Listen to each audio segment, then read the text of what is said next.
After 10 years together, my husband refused to help with our daughter. I finally had enough and walked away to build new life for us. I, 29F, have been with my husband, 30M, for almost 10 years. We have a 3-year-old daughter together. I really need an outside perspective because I'm feeling guilty but also exhausted. When our daughter was born, I was working full-time in an office job. However, I developed severe PPD, postpartum depression, and had to take leave. Eventually, we decided that I would step down to part-time work so that we could avoid daycare costs and I could focus on healing. Financially, it was manageable at the time. Since then, I've been working part-time and managing everything else at home. Cleaning, grocery shopping, scheduling appointments, taking care of our daughter almost entirely on my own. My husband's only regular task was to cook dinner and sometimes breakfast. Despite cutting back at work, I became more overwhelmed than ever. I repeatedly asked my husband for more help, but after a week or two of small efforts, he would say he was too tired from his full-time job, 40 hours/week. Meanwhile, I was sinking mentally, physically, and emotionally. Earlier this year, I told him I wanted to return to full-time work and split responsibilities more evenly. He said no, that he wasn't willing to take on more at home. Despite his objection, I found and accepted a full-time remote position anyway. This job also allows me to afford a reputable daycare for our daughter on the days I need to work on site. I hoped that once he saw I was serious, he would step up. Instead, he became furious that I had taken a job. He told me flat out that he would not be helping any more than he already does, cooking dinner, and that I should not expect anything else.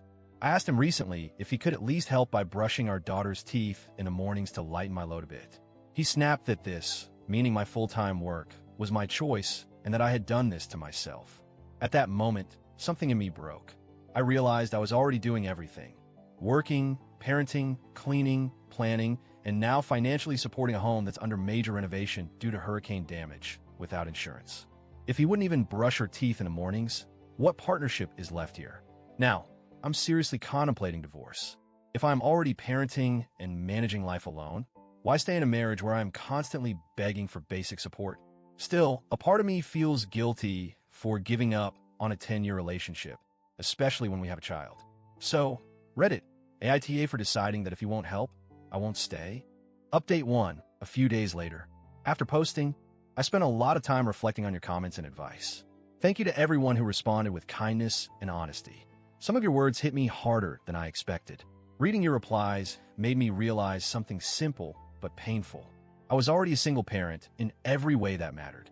The emotional burden had been crushing me for years. It wasn't just about brushing teeth or cooking meals. It was about the complete lack of partnership, of love, of basic respect. The past few nights, I watched him from across the dinner table. I tried to see if maybe I was being unfair, if maybe he was carrying burdens I didn't notice. But no, he sat there, scrolling his phone, while our daughter tugged at my sleeve, asking for help with her fork. He barely noticed her. He barely noticed me. When I asked him if we could have a serious conversation about how overwhelmed I felt, he sighed loudly and said, "Here we go again." I didn't cry this time.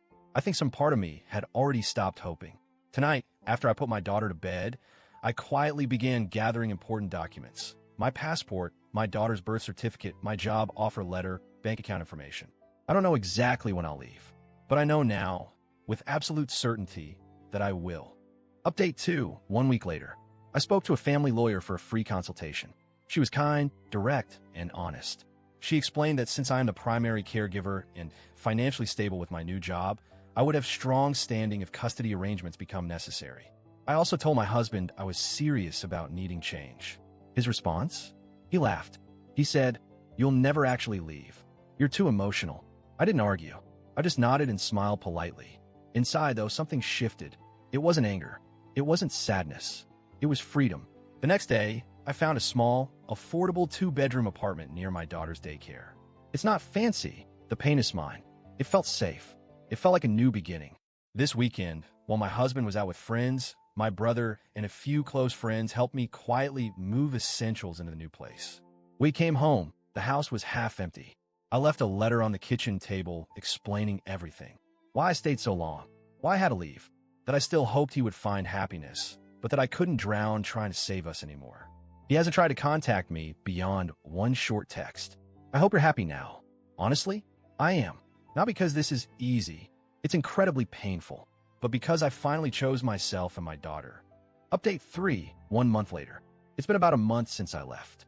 The first few days were hard. There were moments after putting my daughter to bed when the silence in the apartment felt like it could crush me. But over time, something beautiful started to happen. I stopped holding my breath all the time. I stopped apologizing for existing.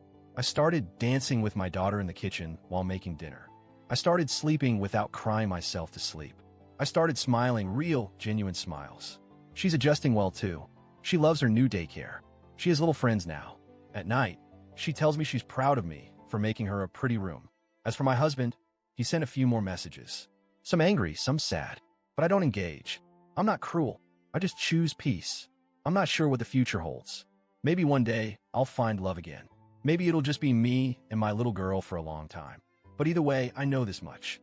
I would rather build a peaceful life alone than live a painful life together.